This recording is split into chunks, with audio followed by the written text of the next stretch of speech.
यत्र तत्र सर्वत्र अपने नियम व्यवस्था के रूप में विराजमान परमपिता परमेश्वर को प्रणाम और आपको यथोचित अभिवादन। मनुष्य जीवन को स्वस्थ, सुंदर और सार्थक बनाने के लिए जिन 5 दिव्य मूल तत्वों की अनिवार्य आवश्यकता होती है, उन तत्वों के नाम हैं: पहला, संपूर्ण सच्चा ज्ञान; दूसरा, ईश्वर प्रार्थना; तीसरा, संतुलित एवं पौष्टिक शुद्ध शाकाहार; चौथा, व्यायाम; पांचवा, स्वास्थ्य रक्षक एवं स्वास्थ्यवर्धक आयुर्वेदिक औषधियाँ। मनुष्य जीवन को स्वस्थ, सुंदर और सार्थक बनाने वाला प्रथम दिव्य मूल तत्व संपूर्ण सच्चा ज्ञान का तात्पर्य है 3 सनातन शाश्वत अनादि तत्वों, सर्वशक्तिमान ईश्वर, जीवात्मा और त्रिगुणात्मक प्रकृति की संपूर्ण जानकारी। वर्तमान में मैं मनुष्य जीवन को स्वस्थ, सुंदर और सार्थक बनाने वाले अनिवार्य 5 दिव्य मूल तत्वों में से प्रथम दिव्य मूल तत्व संपूर्ण सच्चा ज्ञान के अंतर्गत पवित्र बाइबलीय सर्वशक्तिमान ईश्वर विषय को स्पष्ट कर रही हूँ। पवित्र बाइबलीय सर्वशक्तिमान ईश्वर विषयक स्पष्टीक्रम में अब तक आपने यह जाना समझा कि दुनिया की सर्वाधिक जनसंख्या ईसाई धर्म का अनुसरण करती है और पवित्र बाइबल का पवित्र वचनों के आधार पर आपने यह भी जाना समझा कि ईसाई धर्म में ईसाई धर्म प्रेमियों के दो स्वघोषित भगवान होते हैं, एक यहोवा परमेश्वर और दूसरा प्रभु यीशु मसीह। यह बात और है कि दोनों अपने अपने चमत्कारिक षड्यंत्रों के आधार पर स्वघोषित सर्वशक्तिमान ईश्वर बने। यद्यपि कि प्रभु यीशु मसीह को सर्वशक्तिमान ईश्वर का एकमात्र सच्चा एवं प्रिय पुत्र होने का मान सम्मान भी प्राप्त है, षड्यंत्रकारी चमत्कारों की वंश परंपरा को अक्षुण्ण बनाए रखने के लिए ईसाई धर्मगुरु अनवरत रूप से अपना रणनीतिक बौद्धिक व्यायाम करते रहते हैं।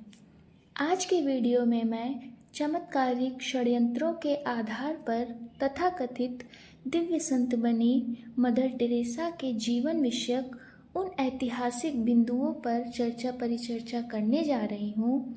जिसको सुनने समझने के पश्चात आपको यह समझने में अति सरलता प्राप्त हो जाएगी कि तथाकथित संत मदर टेरेसा हिंदू धर्म की लुटेरी एक कट्टर ईसाई महिला थी या सेवा की देवी एक संत महिला थी। वर्तमान संसार में वैसे तो स्वघोषित सर्वशक्तिमान ईश्वर यहोवा परमेश्वर और सर्वशक्तिमान ईश्वर का एकमात्र सच्चा एवं प्रिय पुत्र प्रभु यीशु मसीह से डायरेक्ट संबंध रखने वाले दिव्य पोपों, दिव्य फादरों, दिव्य मदरों, दिव्य बिशपों, दिव्य पादरियों और छोटे बड़े दिव्य धर्म गुरुओं की संख्या हजारों लाखों तक में हो सकती है, जो स्वघोषित पवित्र बाइबलीय सर्वशक्तिमान ईश्वर यहोवा परमेश्वर के द्वारा गैर ईसाइयों को ईसाई बनाने वाली दिलाई गई शपथ को ऐसे वैसे चाहे जैसे पूरा करने के लिए तन मन धन से लगे रहते हैं। स्वघोषित यहोवा परमेश्वर के द्वारा गैर ईसाइयों को ईसाई बनाने वाली दिलाई गई शपथ को सर्वशक्तिमान ईश्वर का आदेश निर्देश मानकर स्वयं पालन करने तथा दूसरों को पालन कराने के लिए सदैव तत्पर रहने वाले ऐसे हजारों लाखों ईसाई धर्मगुरुओं, पोपों, पादरियों, बिशपों, फादरों, मदरों ने 2 चमत्कारिक षड्यंत्रों के आधार पर बनी तथाकथित संत मदर टेरेसा का स्थान ठीक वैसा ही है जैसे अंतरिक्ष में हजारों लाखों टिमटिमाते तारों के बीच में सूर्य और चंद्रमा का होता है। ईसाईयत की दुनिया में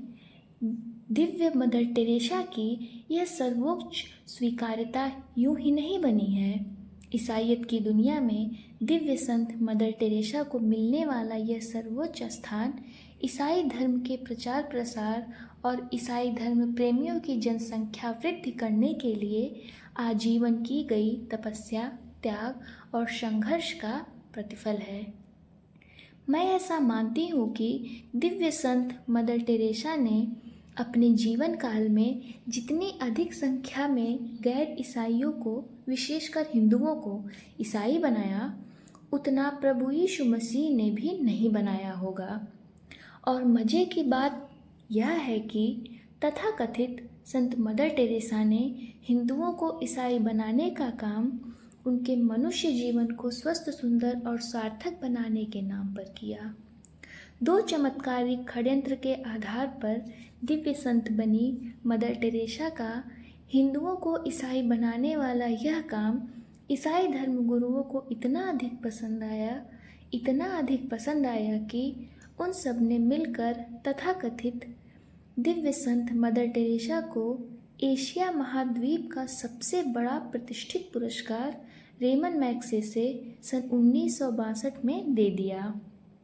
रेमन मैग्सेसे पुरस्कार प्राप्त करने के पश्चात अपने राजनैतिक हित को ध्यान में रखकर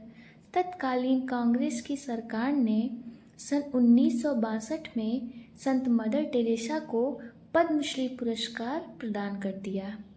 रेमन मैग्सेसे और पद्मश्री पुरस्कार ने तथाकथित संत मदर टेरेसा की संतई को वाइट टोन फेस क्रीम की तरह से चमका दिया और फिर ऐसी संतई से चमकते दमकते चेहरे से युक्त तथाकथित संत मदर टेरेसा सेवा के नाम पर हिंदुओं को ईसाई बनाने वाला अपना काम निर्बाध रूप से करने लगी। हिंदुओं को ईसाई बनाने का यह षड्यंत्रकारी खेल तथाकथित संत मदर टेरेसा और अधिक उत्साह और सक्रियता के साथ खेल सकें। इसके लिए अमेरिका के सर जॉन टेम्पल्टन ने तथाकथित संत मदर टेरेसा को एक और पुरस्कार देने का एक और षड्यंत्र रच दिया। इसके लिए अमेरिकन ईसाई टेम्पल्टन महोदय ने तथाकथित संत मदर टेरेसा को सन 1972 में टेम्पल्टन नामक पुरस्कार देने की योजना बना डाली, क्योंकि तथाकथित संत मदर टेरेसा को 1962 में रेमन मैग्सेसे और पद्मश्री पुरस्कार दिया जा चुका था। इसलिए टेम्पल्टन महोदय ने सन 1973 में तथाकथित संत मदर टेरेसा को टेम्पल्टन पुरस्कार दे दिया। यद्यपि कि यह टेम्पल्टन पुरस्कार उस व्यक्ति को दिया जाना सुनिश्चित किया गया था जो व्यक्ति विज्ञान और आध्यात्म के क्षेत्र में कोई उत्कृष्ट विशेष योगदान दिया हो। आपको यह बताते हुए मुझे बहुत आश्चर्य हो रहा है कि तथाकथित संत मदर टेरेसा का विज्ञान और आध्यात्म क्षेत्र से दूर दूर तक कोई संबंध ही नहीं बनता है। जब तथाकथित संत मदर टेरेसा ने विज्ञान और आध्यात्म के क्षेत्र में कोई काम किया ही नहीं और आध्यात्म तथा विज्ञान जगत का उन्हें कुछ अता पता ही नहीं था, तो फिर आध्यात्म और विज्ञान संबंधी वाला टेम्पल्टन पुरस्कार तथाकथित संत मदर टेरेसा को क्यों दिया गया? उसके बाद सन 1979 ईस्वी में तथाकथित संत मदर टेरेसा को विश्व का सबसे बड़ा शांति का पुरस्कार, नोबेल पुरस्कार भी दिया गया। विश्व की तो बात छोड़ ही दीजिए, तथाकथित दिव्य संत मदर टेरेसा भारत में ही कौन सी ऐसी शांति फैला रही थी जिसके कारण उन्हें नोबेल पुरस्कार देने योग्य समझा गया। यह तो नोबेल शांति पुरस्कार देने वाले ही जाने। मैं तो बस इतना ही जानती हूँ कि जब भारतीय प्रधानमंत्री इंदिरा गांधी ने 1975 में इमरजेंसी का फंदा डालकर लोकतंत्र का फांसी पर लटका दिया था, तो भारत में रह रहे सभी राजनैतिक और गैर राजनीतिक शांतिप्रिय लोगों ने इंदिरा गांधी द्वारा फैलाई गई इस अशांति का आंदोलनात्मक विरोध किया था। किंतु तथाकथित शांतिप्रिय पद्मश्री पुरस्कार प्राप्त तथाकथित संत मदर टेरेसा ही एकमात्र ऐसी महिला थी जिन्होंने बड़ी प्रसन्नता के साथ इंदिरा गांधी के उस आपराधिक कृत्य का प्रशंसात्मक समर्थन किया था, क्योंकि तथाकथित सेवा की देवी, ममता करुणा से भरी मदर टेरेसा ने इंदिरा गांधी द्वारा की गई लोकतंत्र की हत्या का हृदय समर्थन किया था, जिससे कांग्रेस का अपना राजनैतिक स्वार्थ सिद्ध हुआ था। इसलिए इंदिरा गांधी ने तथाकथित संत मदर टेरेसा को सन 1979 में जवाहरलाल नेहरू पुरस्कार दे दिया। स्वर्गीय इंदिरा गांधी जी का मन इतने से ही नहीं भरा। उन्होंने सन 1980 ईस्वी में भारत का नोबेल पुरस्कार माना जाने वाला भारत रत्न भी तथाकथित संत मदर टेरेसा को दे दिया। विश्व के विभिन्न देशों द्वारा दिए जाने वाले छोटे बड़े पुरस्कार जब किसी व्यक्ति को दिए जाते हैं तो उनके पीछे कोई न कोई बहुत बड़ा ठोस आधार होता है, किंतु हैरानी इस बात की है कि तथाकथित दिव्य संत मदर टेरेसा को भारत सरकार ने पुरस्कार ऐसे दे दिया जैसे कि छोटे बच्चों को गट्टा रेवड़ी, टॉफ़ी, बिस्किट, चॉकलेट आदि दिया जाता है। आप जब तथाकथित दिव्य संत मदर टेरेसा के जीवन दर्शन का पूर्वाग्रह रहित अवलोकन करेंगे तो तथाकथित संत मदर टेरेसा आपको सेवा की देवी के रूप में न दिखकर केवल और केवल गरीबों, अनाथों, असहायों की सेवा के नाम पर हिंदू धर्म को लूटने वाली धर्म की लुटेरी एक कट्टर ईसाई महिला ही दिखेंगी। तथाकथित संत मदर टेरेसा धर्म की लुटेरी तो हो सकती हैं, किंतु संत कभी भी नहीं। मैं ऐसा क्यों कह रही हूँ? मैं ऐसा इसलिए कह रही हूँ क्योंकि तथाकथित संत मदर टेरेसा के जीवन का एकमात्र लक्ष्य था विश्व के संपूर्ण गैर ईसाइयों को, विशेषकर हिंदुओं को ईसाई बनाना। गैर ईसाइयों को ईसाई बनाने का लक्ष्य निर्धारण तथाकथित संत मदर टेरेसा की अपनी कोई स्वतंत्र इच्छा नहीं थी। ये तो पवित्र बाइबलीय सर्वशक्तिमान ईश्वर यहोवा परमेश्वर और प्रभु यीशु मसीह का आदेश निर्देश है।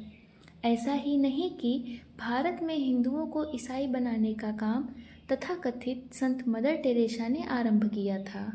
भारत में हिंदुओं को ईसाई बनाने का तथाकथित श्री गणेश कर्ता लॉर्ड मैकॉले था। सन 1834 में जब लॉर्ड मैकॉले गवर्नर जनरल की कार्यकारिणी का सदस्य बनकर भारत आया था तो उसके कार्यों से प्रभावित होकर तत्कालीन गवर्नर जनरल विलियम बेंटिक ने सन 1835 में लॉर्ड मैकॉले को लोक शिक्षा समिति का अध्यक्ष नियुक्त कर दिया था और लॉर्ड मैकॉले द्वारा हिंदुओं को ईसाई बनाने की संगठित रणनीति विषयक विचार को सुनकर गवर्नर जनरल विलियम बेंटिक ने अंग्रेजी शिक्षा अधिनियम कानून बना दिया, जिसका परिणाम ये हुआ कि कपड़े, बोलचाल की भाषा और रहन सहन से लोग ईसाई बनने शुरू हो गए। क्योंकि अंग्रेजी शिक्षा अधिनियम शैक्षणिक कानून बन जाने के बाद सन 1840 ईस्वी में लोरेटो सिस्टर्स कॉन्वेंट की स्थापना भारत में कर दी गई। इसलिए मैं यह भी कह सकती हूँ कि मदर टेरेसा के जन्म लेने से लगभग 70 वर्ष पूर्व ही भारतीय हिंदुओं को ईसाई बनाने की नींव पड़ चुकी थी। वर्तमान भारत के शैक्षिक गली मोहल्ले, गांव, शहर, कस्बे में बरसाती मेढकों की तरह से टर टर कर रहे आधुनिक इंग्लिश मीडियम कॉन्वेंट स्कूलों की उपलब्धता इस बात का ज्वलंत प्रमाण है। और इस प्रकार से लॉर्ड मैकाले द्वारा संगठनात्मक रूप में आहार विहार, भाव विचार व्यवहार और बोलचाल की भाषा से भारतीय हिंदू स्वतः ईसाई बनने की ओर अग्रसर होने लगे थे और होते भी जा रहे हैं। भारतीय हिंदुओं को ईसाई बनाने का यह कानूनी कार्यक्रम भारत में बड़े जोर शोर से फैलने लगा। लॉर्ड मैकॉले द्वारा बनाई गई शिक्षा नीति से हिंदुओं को ईसाई बनाने वाला यह खेल लगभग 70 वर्षों तक चलता रहा। हिंदुओं को ईसाई बनाने वाले धर्मांतरण के इस कानूनी खेल को खेलते रहने के 70 वर्ष पश्चात 26 अगस्त 1910 ईस्वी को एक कट्टर रोमन कैथोलिक ईसाई परिवार में तथाकथित संत मदर टेरेसा का जन्म हो गया। जन्म के दूसरे ही दिन यानी 27 अगस्त 1910 ईस्वी को मदर टेरेसा को बपतिस्मा दिलाकर ईसाई बनाया गया। तथाकथित संत मदर टेरेसा जब बड़ी हुई तो उन्होंने अपना जन्मदिन 26 अगस्त को न मनाकर 27 अगस्त को मनाना आरंभ किया। तथाकथित संत मदर टेरेसा के जन्मदिन मनाने विषयक इस व्यवहार पर आप यह पूछ सकते हैं कि भला यह क्या बात हुई। जब जन्मदिन 26 अगस्त को होगा तो तथाकथित संत मदर टेरेसा अपना जन्मदिन 27 अगस्त को क्यों मनाने लगी। मेरे दृष्टि में तथाकथित संत मदर टेरेसा का अपना जन्मदिन 26 अगस्त को मनाना एकमात्र स्वाभाविक कारण यही बनता है कि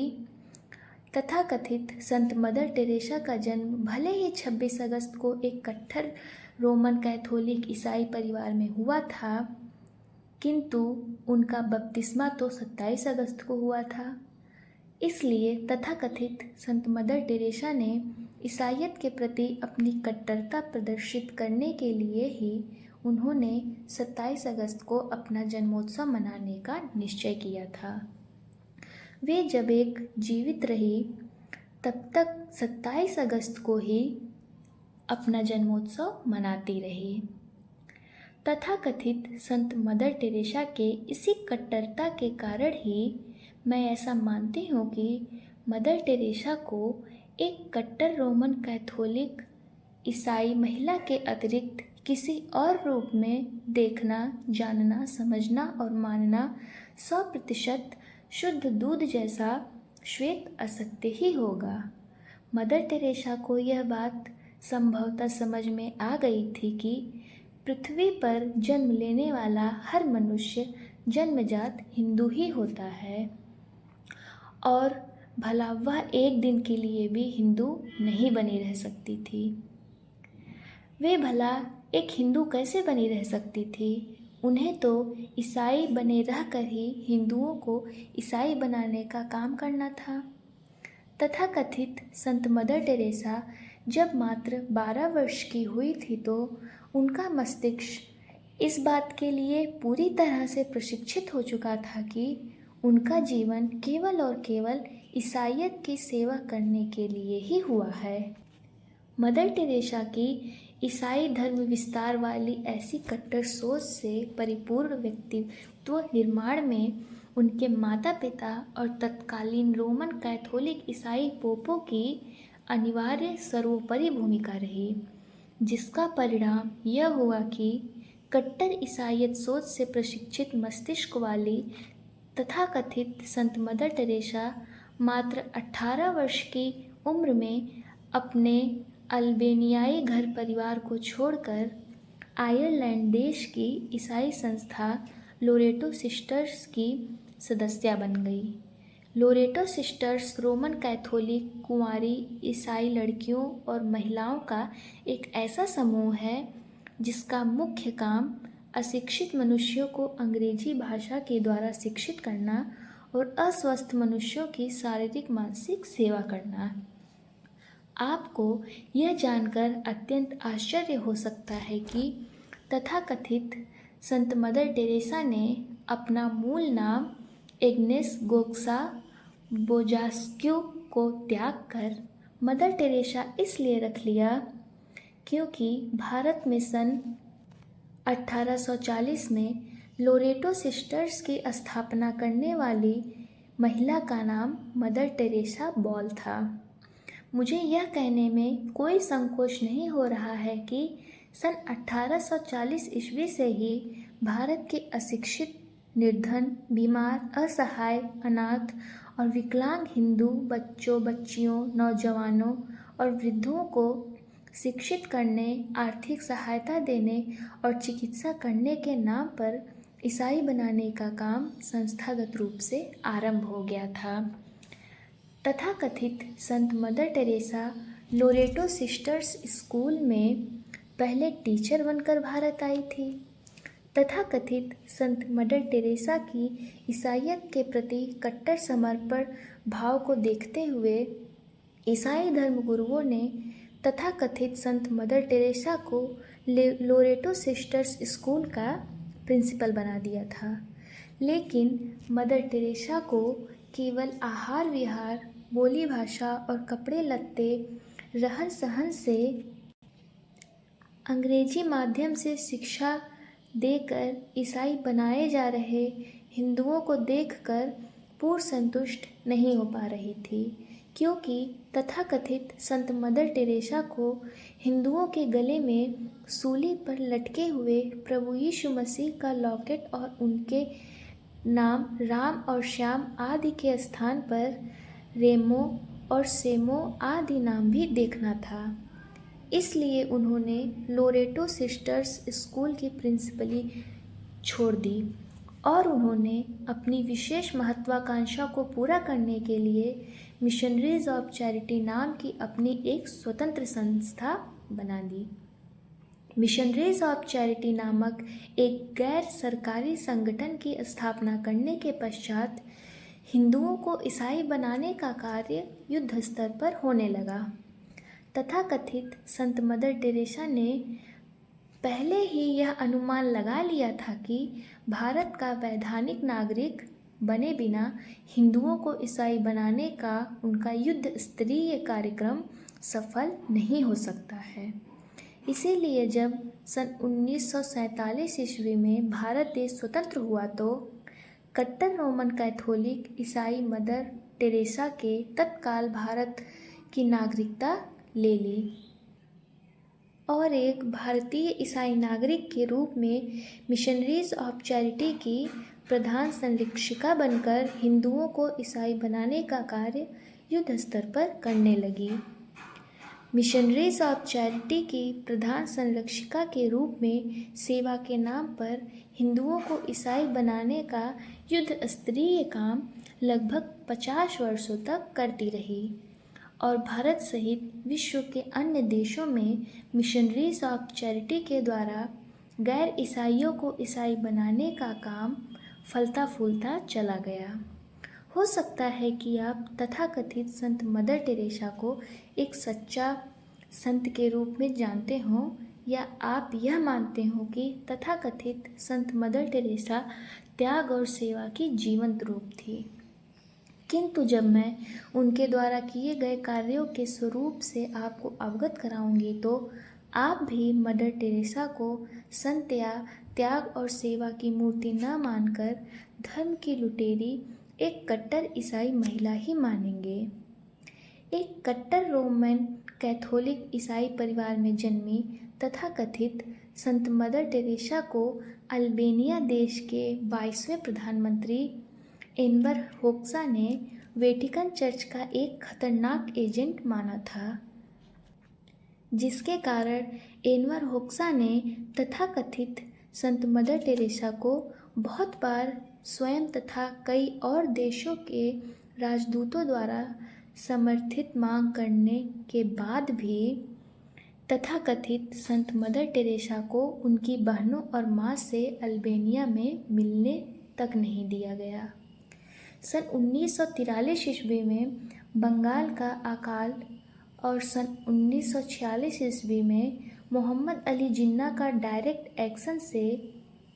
उत्पन्न घोर दुखदायक स्थिति परिस्थिति से प्रभावित होकर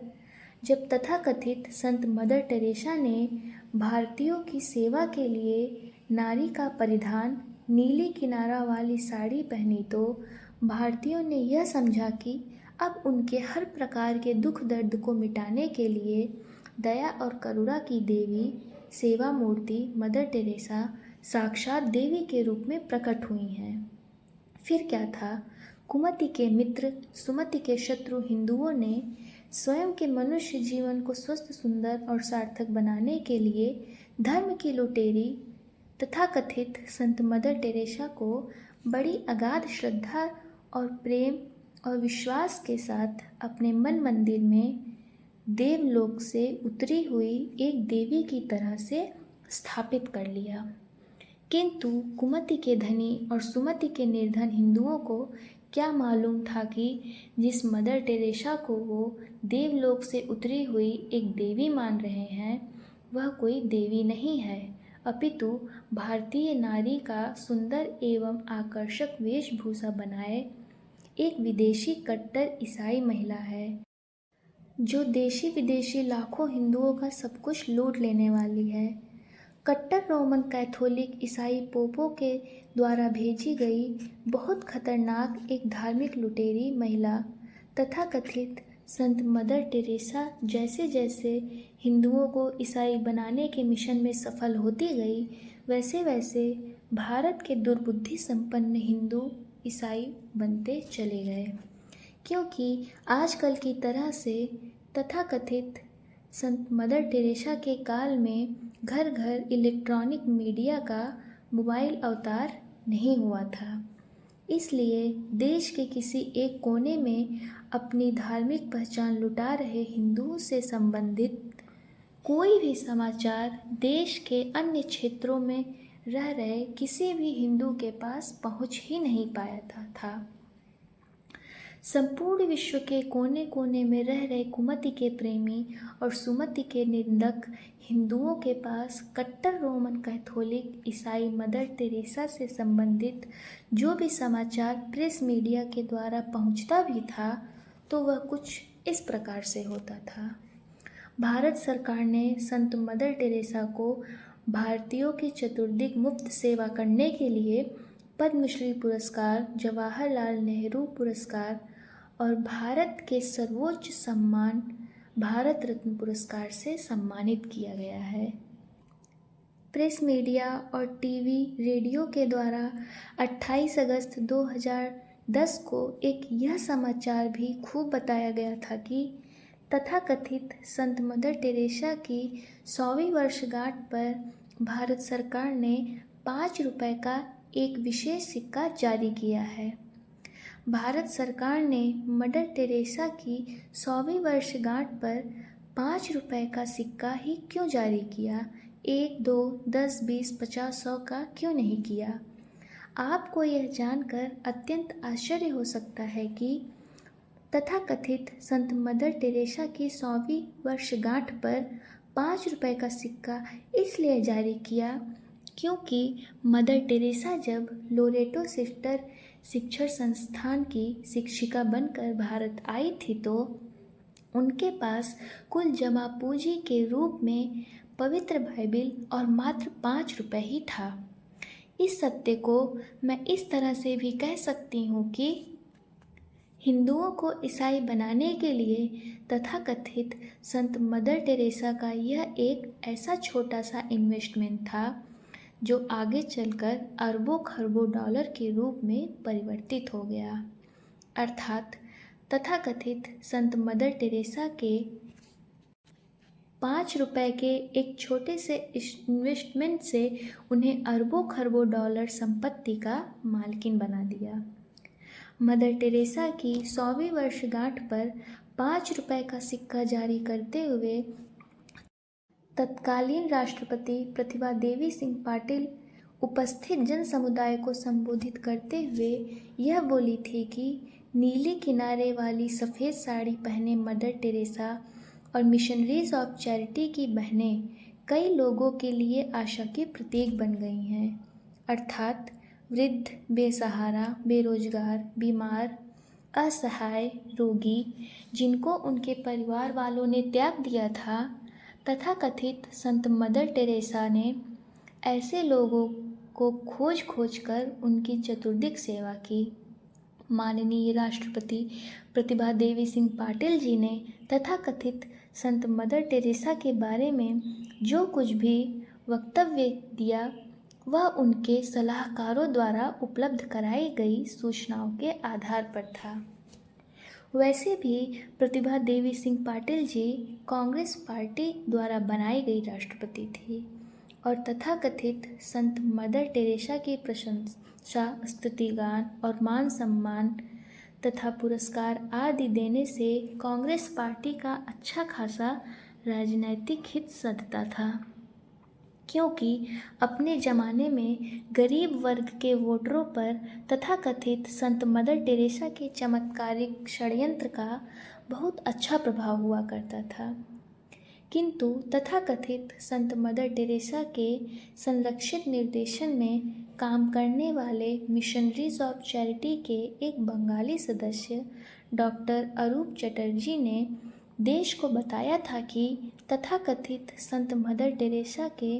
गरीबों की, अशिक्षितों की, निर्धनों की, बेसहारों की, विकलांगों की सेवा करने का ढंग ठीक वैसा ही था जैसे आजकल के नेताओं का समाज सेवा वाला ढंग होता है।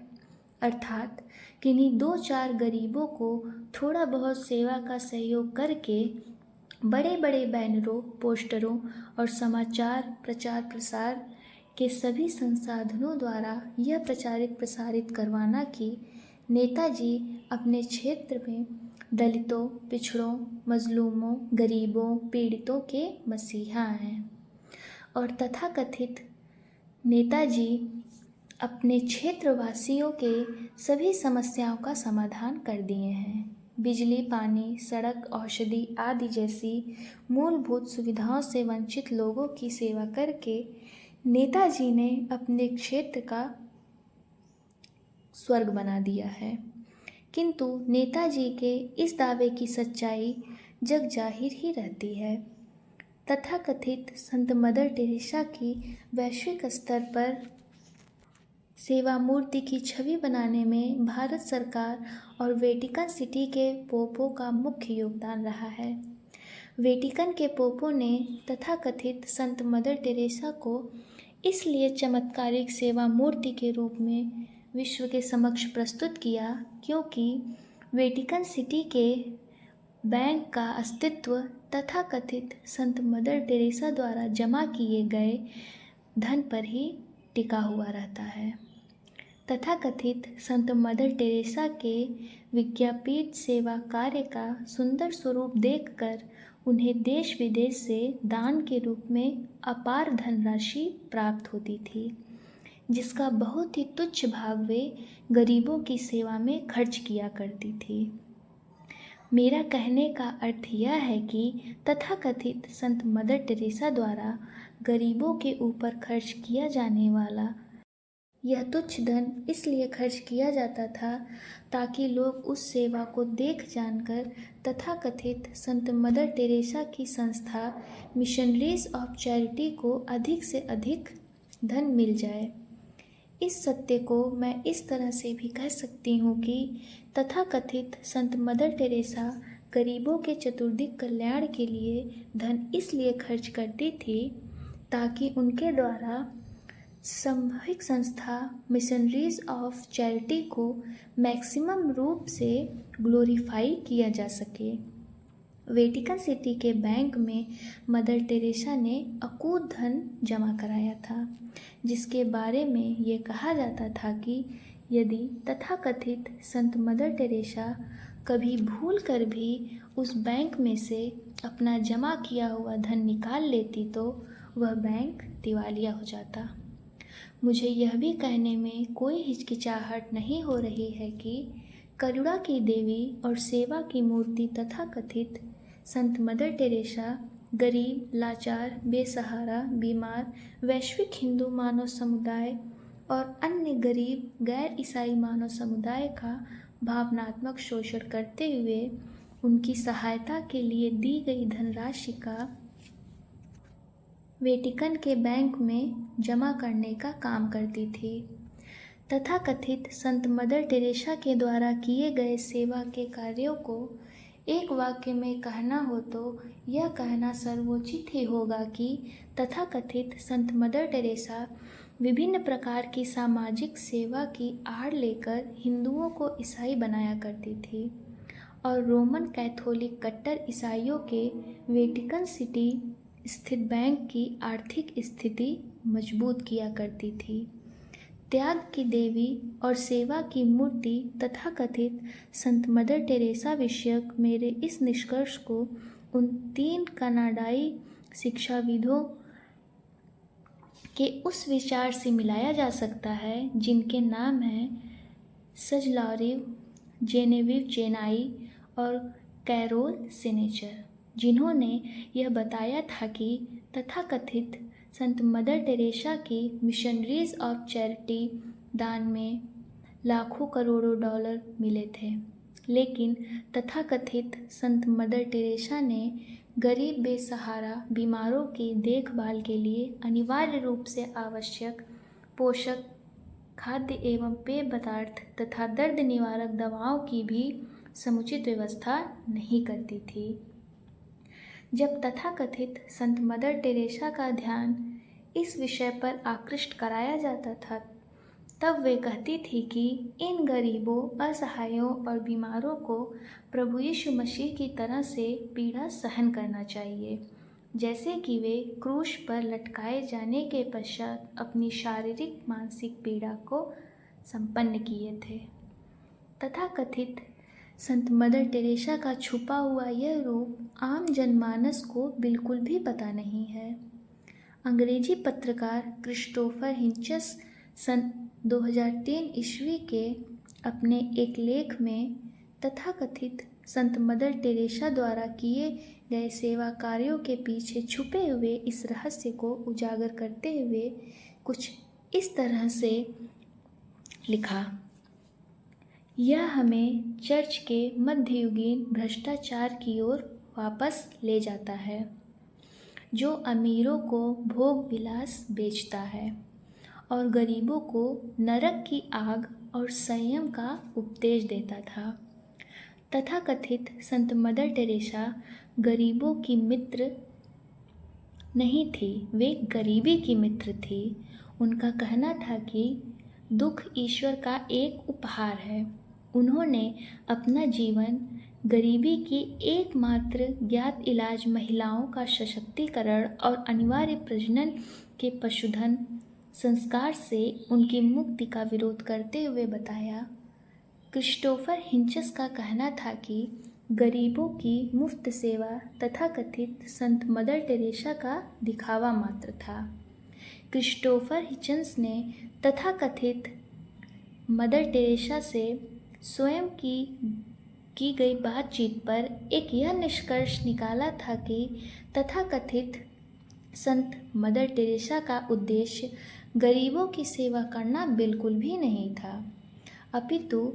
केवल गरीबों, असहायों, बीमारों और लाचारों की सेवा के प्रचार प्रसार करके वैश्विक दानदाताओं को दान देने के लिए प्रेरित भर करती थी और वैश्विक दानदाताओं द्वारा प्राप्त धन से वे कैथोलिक ईसाइयों की संख्या में बढ़ोतरी करके वेटिकन के बैंक को समृद्धि प्रदान करते हुए अपने मूल कैथोलिक ईसाई भाई बहनों के ऐशो आराम की सुख सुविधा का साधन उपलब्ध कराती थी। तथाकथित संत मदर टेरेसा से संबंधित क्रिस्टोफर हिंचस का यह सच भी हमें दिखाई पड़ता है, क्योंकि यदि तथाकथित संत मदर टेरेसा को वास्तव में किसी गरीब की गरीबी दूर करनी होती, किसी असहाय को सहायता देनी होती, किसी रोगी की सेवा करनी होती, तो वे कम से कम भारत में उत्तम श्रेणी का अस्पताल, अनाथालय, वृद्धाश्रम अथवा गरीबों, असहायों, लाचारों, पीड़ितों के लिए कोई स्पेशल बैंक ही खोल दी होती, जिससे उनकी आर्थिक दरिद्रता दूर हो जाती। बेलफास्ट में तथाकथित संत मदर टेरेसा का स्वागत करने वाले father dash Wilson mother Teresa को एक शातिर राजनैतिक खिलाड़ी मानते थे। तथाकथित संत मदर टेरेसा का एक विकृष्ट चेहरा देश दुनिया के समक्ष उस समय भी प्रकट हुआ था जब वे अपने एक विश्वास पात्र बलात्कारी फादर डोनाल्ड मैकगायर का बचाव करने में तत्पर हुई थी। उस बलात्कारी फादर डोनाल्ड को 25 वर्षीय सश्रम कारावास की सजा हुई थी। इतना ही नहीं, दो षड्यंत्रों के आधार पर बनी तथाकथित संत मदर टेरेसा किसी भी गरीब, अनाथ, असहाय, लाचार, विकलांग